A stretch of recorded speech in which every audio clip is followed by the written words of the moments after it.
Next, a group of volunteers is determined to help preserve a local cemetery. History lives here.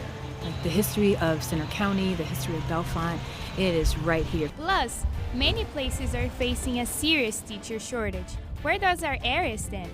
Around 20,000 teacher preparation students in 2010 to about 5,000 in 2021. And how supply chain and inflation issues are impacting Penn State's dining facilities. The Center County Report starts now.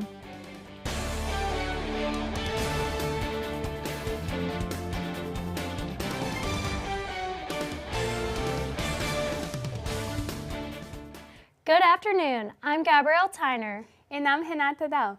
Thanks for joining us for the Center County Report.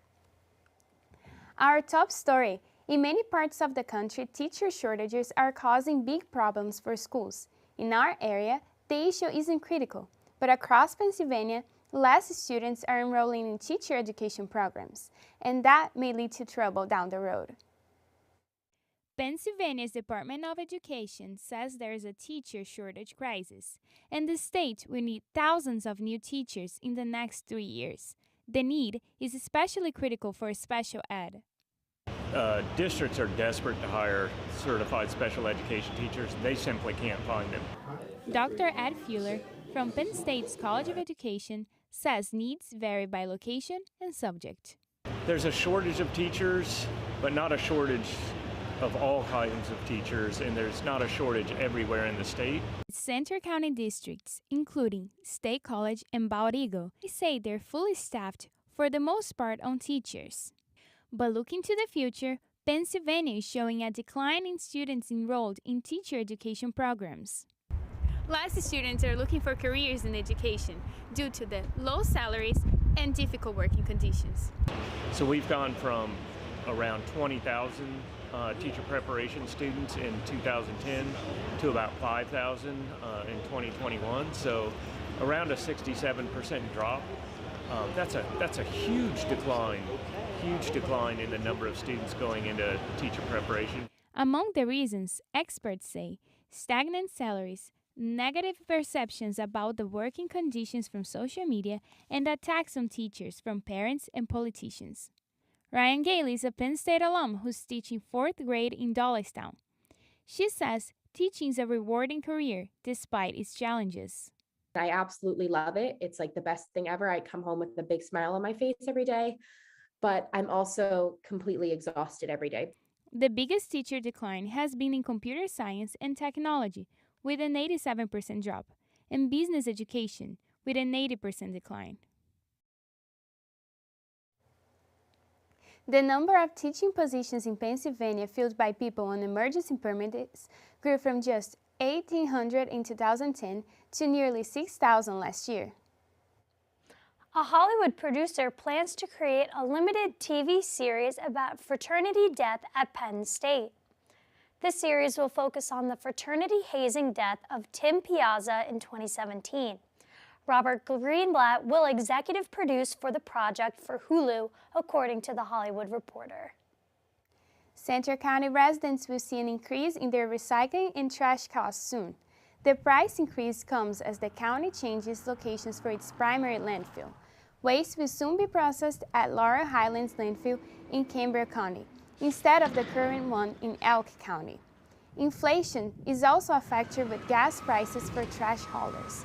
Fares are expected to raise $5 more per month for residents. The rates will go into effect next year. Food prices are also rising, and many companies are having supply chain issues.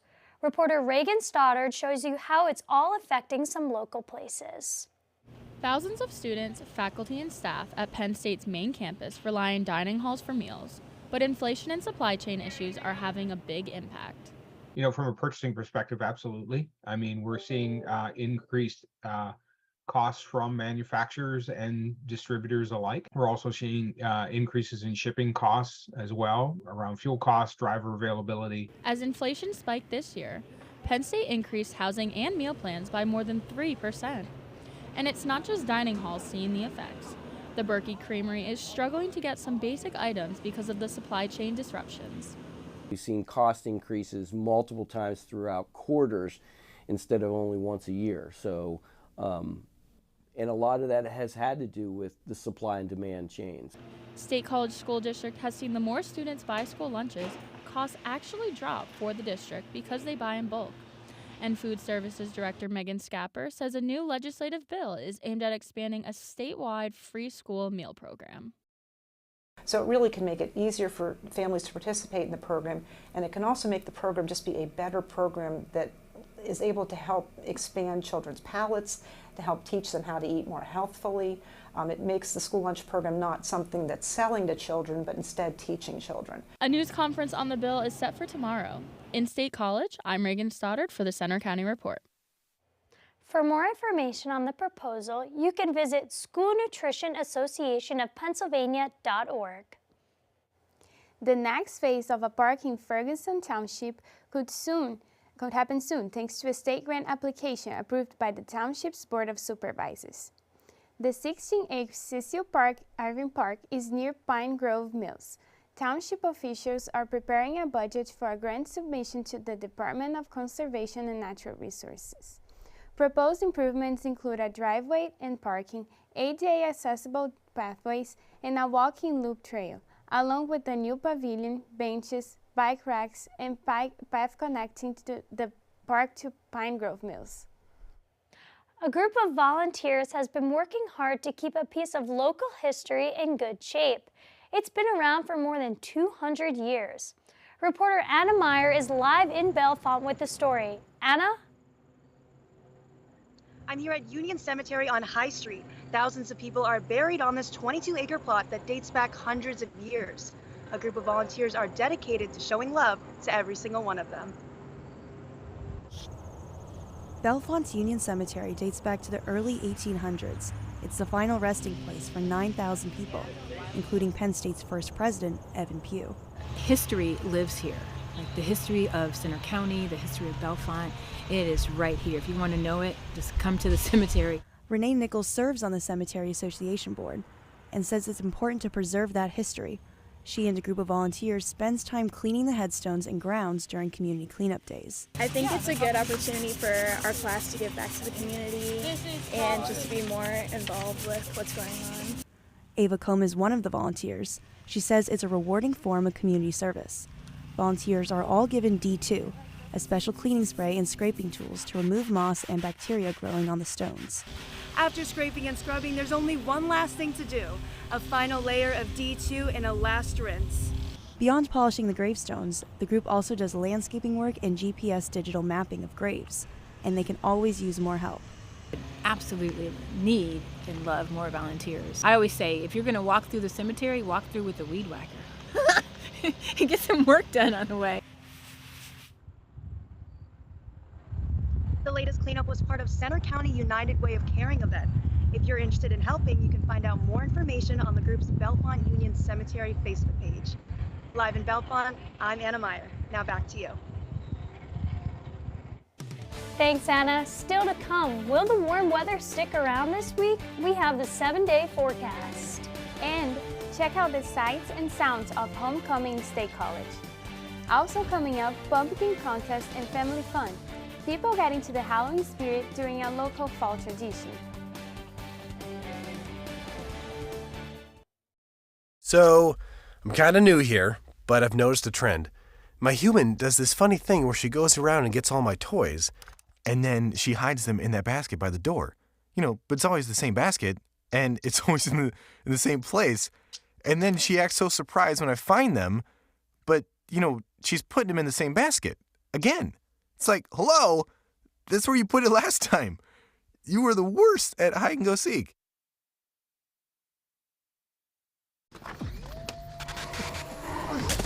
Multiple studies have shown that marijuana can slow both driver reaction and response time, which can be really dangerous.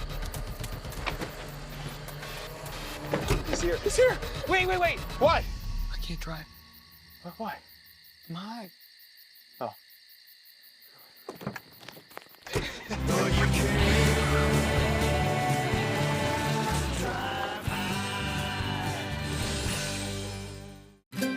Stream the best of PBS on any device with the PBS Video app. All your favorite drama, history, science, news, and documentaries, all in one place. Watch your PBS station live or catch up on the shows you missed. Discover new favorites from PBS and locally produced shows from your station. Get the PBS Video app now and stream the best of PBS anytime, anywhere. We care about things that affect the lives of every American. We are there at the front line to get to the heart of what really matters in every issue. This country has not seen this in 80 years. This extraordinary moment in American history. You're making such a huge impact. Trust is at the heart of what we do.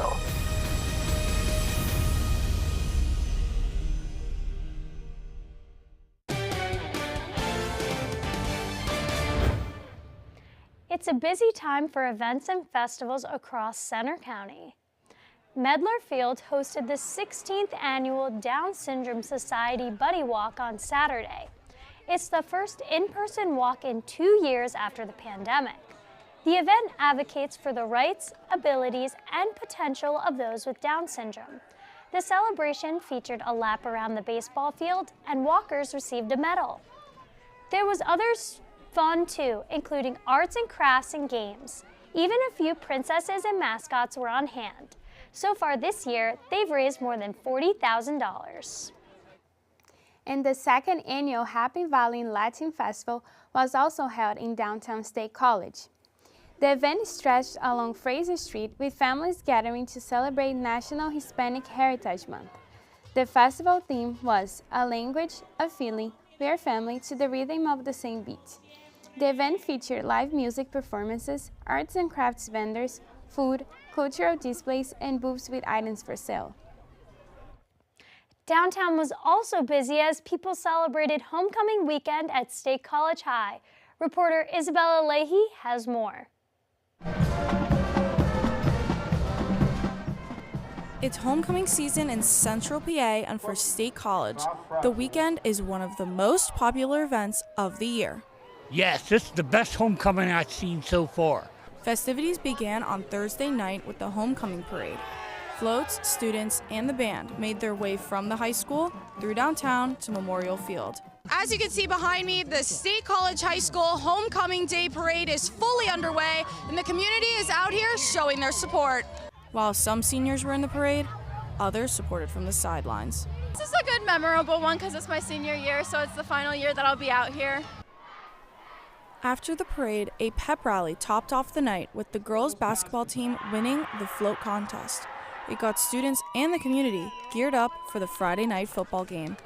Henry Weaver is a 1973 State High grad and longtime Little Lions supporter. They keep it going? Yes. They will win this game, I told them when they came down that ramp. The Lions stomped Carlisle on Friday night and remain unbeaten at 7-0. And it's a lot of fun. In the one play we made, you know, where they picked it up and then they ran and they got a touchdown, that was awesome. At halftime, the homecoming king and queen were crowned as the crowd cheered. Another great homecoming in the books. In State College, I'm Isabella Leahy for the Centre County Report.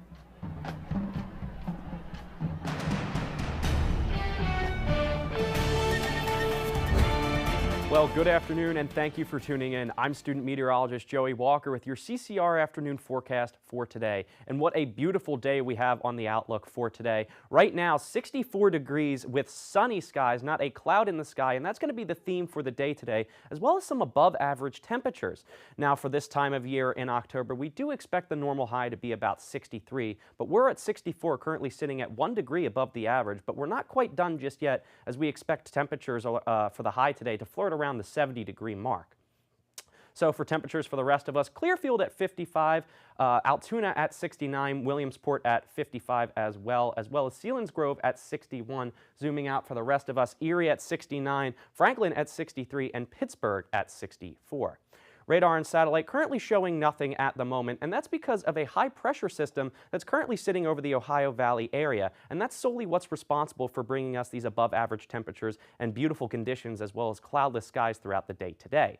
But we are expecting a cold front to make its way by Thursday into the state, and if you direct your attention to the edge of the screen right here over the St. Louis area, that is that cold front making its way through, and that's bringing in some colder Canadian air, which is going to drop some temperatures down come Thursday, as well as usher in some rain and even the chance of some thunderstorms.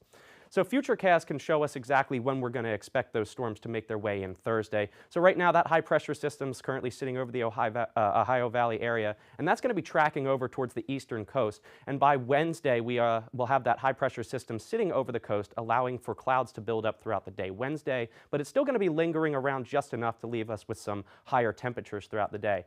Thursday, we'll have that knocking on our doorstep by around midnight, and it will make its way throughout the day, but we'll clear out by Friday and even into the weekend for a drier weekend, as well as some seasonable temperatures on the way.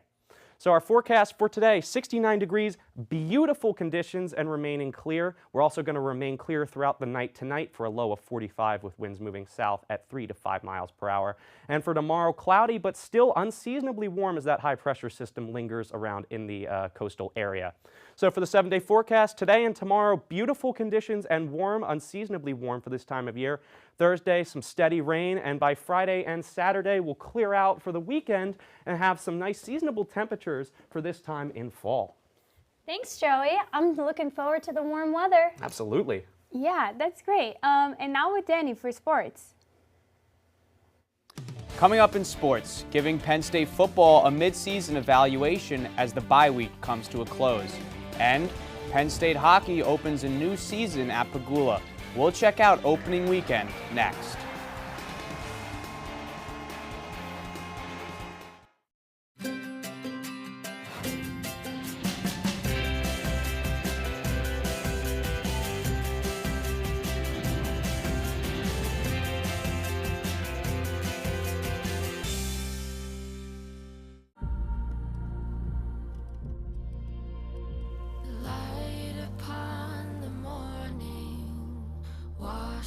My skin, think it's time I find my place here. Fasten your seatbelt. You're taking my breath away. Float like a butterfly, sting like a bee.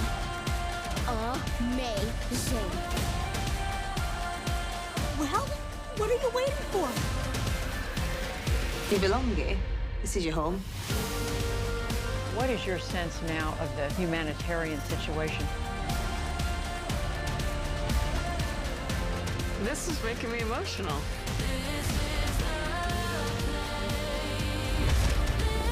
This experience I'm going to carry with me the rest of my life. I'll always be so grateful for everything you did for me.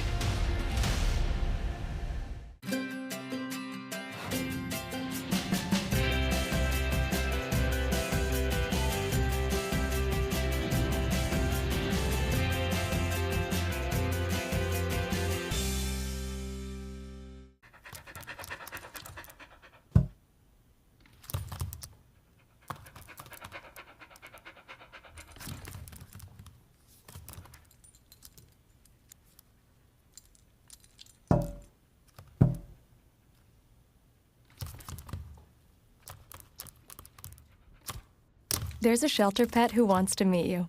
Meet one today. Visit theshelterpetproject.org. Adopt.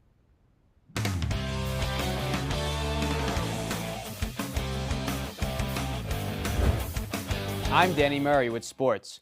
The Nittany Lions head to Michigan this week for a top 10 football fight. The bye week gave us a chance to assess the season so far. Luke Brown has more.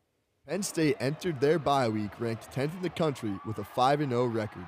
The Nittany Lions have handled the first stretch of the season with a number of big impact players. StateCollege.com's Mike Poorman likes what he's seen from Penn State's playmakers. The 1-2 combo of Nicholas Singleton, Katron Allen as running backs have really been important. I think the offensive line has not been great, but not bad. Bretton Strange is a beast at tight end. Quarterback Sean Clifford and his freshman backup, Drew Alar, have been the focus of a lot of attention, especially among fans. Cliff's the guy. We'll see. If Penn State goes 0-3 in the next 3 games, we're beginning the Allard era the next day. If they go 3-0, Drew's on the sidelines. 1-2, 2-1, we'll see. Before Penn State looks to the whiteout game against Minnesota and a game against Ohio State, it's a stiff test against Michigan this week on the road. Pittsburgh Post-Gazette football writer Andrew Destin emphasized how difficult the next few weeks could be. Your goal, if you're Penn State, should be win 2 out of those 3 games. And Minnesota has to be a lock and then try to steal one of the other 2. Getting a win against either of those programs would be gigantic for Penn State.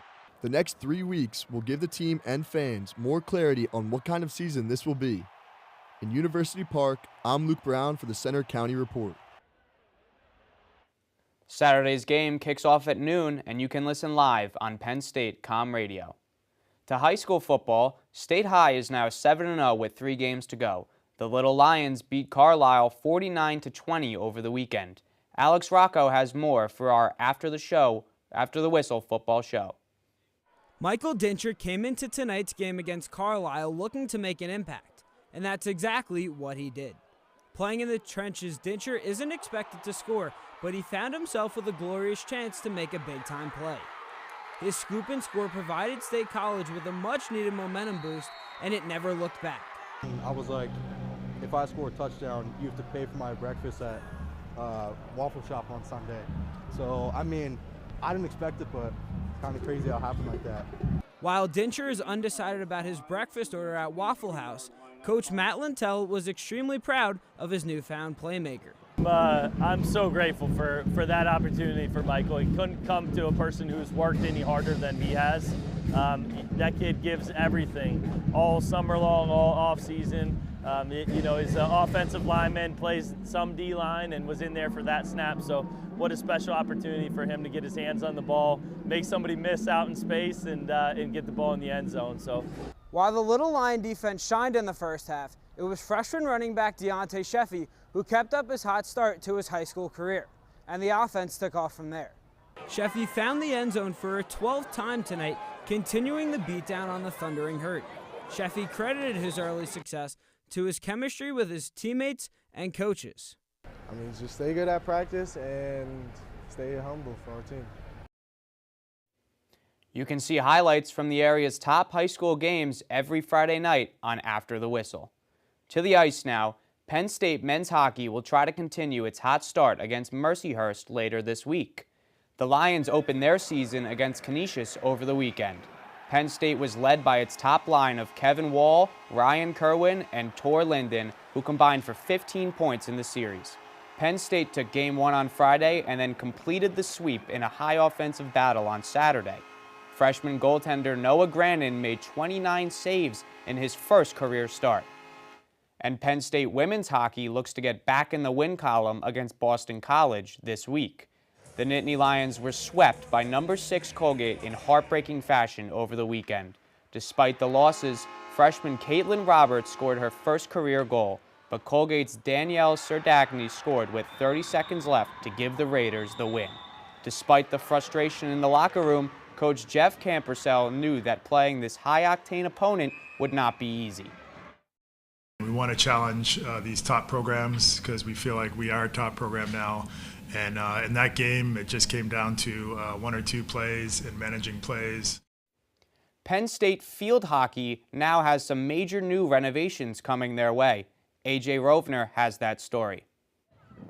5th-ranked Penn State field hockey beat Lafayette 2-1 in double overtime on Sunday. But a bigger victory is on the horizon. A groundbreaking ceremony for a new field hockey complex took place after the game, with Penn State's president talking to the team. We need new and upgraded facilities like these. Our students deserve nothing less. Right now, fans are bringing their own lawn chairs or standing to watch. As you can see right now, it's kind of hard to see through the fences. So everyone's climbing the fences, and rather than climbing the fences, you get to sit in the stands and you get to enjoy the game. The project includes 1,200 bench seats and other enhancements that may include a scoreboard, thanks as part of the $12.8 million project approved by the Board of Trustees. Really looking forward to the new stadium project here. We think a world-class facility for a world-class team is going to make a huge difference for them. We're all looking forward to it as parents. 2 victories in 1 day for the field hockey team. Thank you so much for being here today. It means a lot that we can celebrate this amazing stadium that's about to be built. In University Park, I'm AJ Rovna for the Center County Report. The complex is expected to be ready for next year's field hockey season. That's all for sports. Now back to you at the anchor desk. Thanks, Danny. Coming up next, people are getting in the Halloween spirit. We take a look at the annual Pumpkin Festival at Penn State after the break.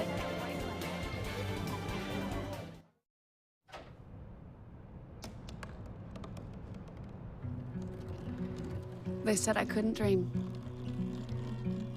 Called me a piece of trash and swore that's all I'd ever be.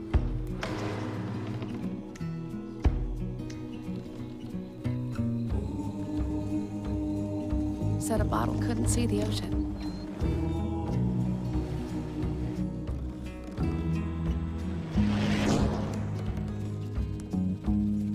Give up.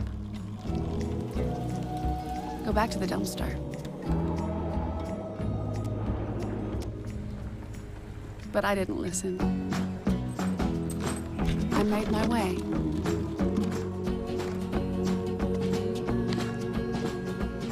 And now, I am what I've always wanted to be.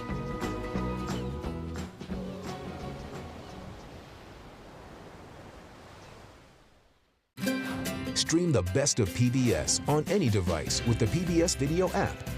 All your favorite drama, history, science, news, and documentaries, all in one place. Watch your PBS station live or catch up on the shows you missed. Support your PBS station and you can get Passport, giving you full seasons, early releases, special collections, and more. Get the PBS Video app now and stream the best of PBS, anytime, anywhere. We care about things that affect the lives of every American. We are there at the front lines to get to the heart of what really matters in every issue. This country has not seen this in 80 years. This extraordinary moment in American history. You're making such a huge impact. Trust is at the heart of what we do.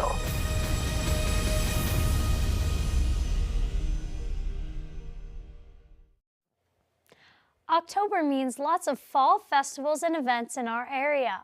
One of the most popular is Penn State's Pumpkin Festival at the Arboretum, held over the weekend.